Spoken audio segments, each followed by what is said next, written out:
ইমাম আবু হানিফা বললেন, আপনি এই কথা বললেন কেন? আমার মাথা ঠিকই আছে, আপনি আমার গালি দেন কেন? নাস্তিক বলে, এমনি এমনি গাছ ভেঙে দুই ভাগ হয় নাকি? এমনি এমনি করাত ছাড়া গাছ কেটে তক্তা বানানো যায় নাকি? এমনি এমনি মিস্ত্রি ছাড়া তক্তা লাগিয়ে নৌকা হয়? এমনি এমনি মাঝি ছাড়া নৌকা চলে নাকি?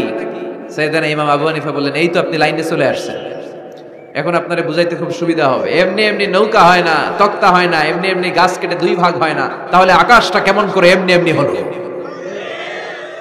এই জমিনটা কেমন করে এমনি এমনি হলো? দ্বিপ্রহরের জলজলের সূর্যটা কেমন করে প্রতিদিন দিনক্ষণ টাইম ঠিক করে সকালে পূর্ব দিক থেকে উঠে পশ্চিম দিকে ডুবে যায়? কেমন করে আকাশ থেকে বৃষ্টি নামে এমনি এমনি? কেউ যদি এটা না করে এমনি এমনি কেমন করে পৃথিবী সৃষ্টি হয়?